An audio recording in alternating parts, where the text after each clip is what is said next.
ಬನ್ನಿ ಗೆಳೆಯರೆ, ಎಲ್ಲರಿಗೂ ಸ್ಟುಡಿಯೋ ಯೂಟ್ಯೂಬ್ ಚಾನಲ್ ಸ್ವಾಗತ. ಈ ಥರ ಇಮೇಜಿಂಗ್ ಟ್ರೆಂಡಿಂಗ್ ಬರ್ತಾ ಇರೋದು, ಹಾಗೆ ಈ ಥರ ಇಮೇಜಿಂಗ್ ಹೇಗೆ ಮಾಡೋದು, ಯಾವ ಆ್ಯಪಿಂದ ಅನ್ನೋದು ಸಂಪೂರ್ಣ ಮಾಹಿತಿಯೊಂದಿಗೆ ಬರೋಣ.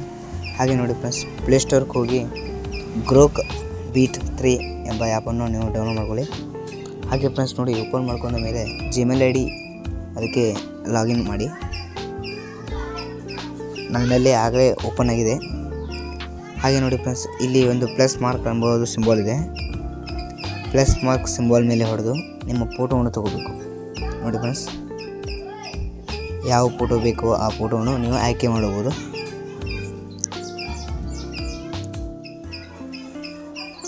ನೋಡಿ ಫ್ರೆಂಡ್ಸ್, ನನ್ನದೇ ಒಂದು ಫೋಟೋವನ್ನು ನಾನು ಆಯ್ಕೆ ಮಾಡಿದೆ.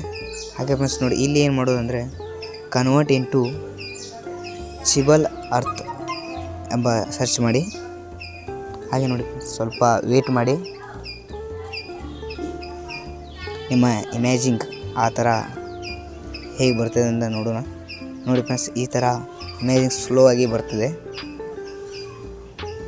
ಹಾಗೆ ನೋಡಿ ಫ್ರೆಂಡ್ಸ್, ಎಷ್ಟು ಚೆನ್ನಾಗಿ ಕಾಣ್ತಾ ಇರೋದು ಈ ಇಮೇಜಿಂಗ್. ನಮಗೆ ಎಲ್ಲರಿಗೂ ಆಕರ್ಷಣೆ ಮಾಡುವಂಥ ಇಮೇಜಿಂಗ್, ಅದಕ್ಕೆ ಇದು ಟ್ರೆಂಡಿಂಗಲ್ಲಿ ಇದೆ. ನೋಡಿ ಫ್ರೆಂಡ್ಸ್, ಆ ಫೋಟೋ ಮೇಲೆ ಕ್ಲಿಕ್ ಮಾಡಿ ಕೆಳಗೆ ಸೇವ್ ಅಂತಿದೆ, ಅಲ್ಲಿ ಕ್ಲಿಕ್ ಮಾಡಿದರೆ ನಿಮ್ಮ ಗ್ಯಾಲರಿಗೆ ಸೇವ್ ಆಗ್ತದೆ. ಹಾಗೆ ನೋಡಿ ಫ್ರೆಂಡ್ಸ್, ನಮ್ಮ ವಿಡಿಯೋ ಇಷ್ಟ ಆದರೆ ಒಂದು ಲೈಕ್ ಮಾಡಿ, ಶೇರ್ ಮಾಡಿ, ಸಬ್ಸ್ಕ್ರೈಬ್ ಮಾಡಿ ಅಂತ ಹೇಳ್ತಾ ನಿಮ್ಮೆಲ್ಲರ ಒಂದು ಸಪೋರ್ಟ್ ನಮಗೆ ಮುಂದಿನ ವಿಡಿಯೋ ಮಾಡಲು ಅನುಕೂಲವಾಗುತ್ತದೆ ಎಂದು ಹೇಳಿ ಇಂದಿನ ವಿಡಿಯೋನ ಇಲ್ಲಿಗೆ ಮುಗಿಸ್ತಾ ಇದ್ದೇನೆ.